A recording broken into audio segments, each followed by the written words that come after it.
तो दोस्तों जीएसएफसी यानी कि Gujarat State Fertilizer and Chemical Limited ने अपने क्वार्टर 4 के नंबर को डिस्क्लोज कर दिया है। तो चलिए देखते हैं क्या है क्वार्टर 4 का नंबर्स का अंतर। लेकिन उससे पहले बता दूं कंपनी को ओर से 4 रुपये प्रति शेयर के हिसाब से डिविडेंड देने का भी ऐलान किया गया है।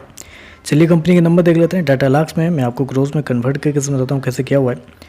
तो देखिए पिछले क्वार्टर की बात करें तो पिछले क्वार्टर में कंपनी का टोटल रेवेन्यू जो कंपनी ने ऑपरेशन के थ्रू जनरेट किए थे 2007 करोड़ के आसपास, पिछले साल 2383 करोड़, जबकि अभी देखें तो गिर के 1965 करोड़ के आसपास कंपनी का जो रेवेन्यू है वो आपको जाता हुआ देखने को मिलता है। तो साल दर साल देखें तो साल दर साल कंपनी के रेवेन्यू के अंदर ऑलमोस्ट बोल सकते हैं 18% के आसपास की गिरावट आपको देखने को मिल रही है। वहीं अगर क्वार्टर जाते हैं तो क्वार्टर भी कंपनी के रेवेन्यू के अंदर 2% के आसपास की गिरावट है। तो क्वार्टर साल दर साल कंपनी का रेवेन्यू आपको गिरता हुआ देखने को मिल रहा है। खर्चे की बात कर लेते हैं तो देखिए पिछले क्वार्टर में कंपनी ने 1940 करोड़ खर्च किए थे, पिछले साल 2105 करोड़, जबकि अभी देखें तो कंपनी के खर्चे मात्र 1993 करोड़ के आसपास आपको देखने को मिले। तो कंपनी के खर्चे देखें तो खर्चे बहुत ज़्यादा है इस क्वार्टर में, क्योंकि मैंने क्या बताया कि साल दर साल कंपनी का रेवेन्यू 18% के आसपास गिरा है। लेकिन जब खर्चे देखते हैं आप साल दर साल तो कंपनी के खर्चे मात्र 5% के आसपास आपको गिरते देखने को मिल रहे हैं। तो खर्चे बहुत ज़्यादा इस क्वार्टर में देखने को मिल रहे हैं।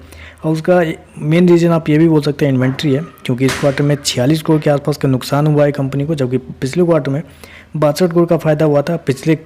पिछले साल आप पिछले क्वार्टर देखें तो पिछले साल 62 करोड़ का फ़ायदा हुआ था, पिछले क्वार्टर में 67 करोड़ के आसपास का फ़ायदा हुआ था। इन्वेंट्री की वजह से कंपनी की जो एक्सपेंस है वो आपको हाई देखने को मिल रहा है। चलिए कंपनी का प्रॉफिट क्या निकलता है वो देखते हैं।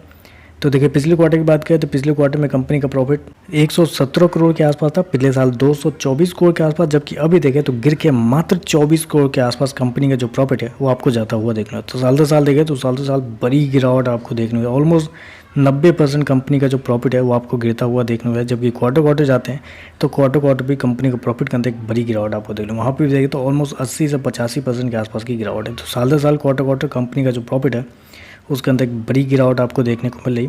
ईपीएस की बात कर लेते हैं तो देखिए पिछले क्वार्टर में 2 रुपये 96 पैसे का, पिछले साल 5 रुपये 64 पैसे, अभी देखें तो मात्र 63 पैसे के आसपास आपको देखने को मिला। तो ओवरऑल देखें तो मेरे हिसाब से थोड़े से कमजोर नंबर आपको देखने को मिल रहे हैं।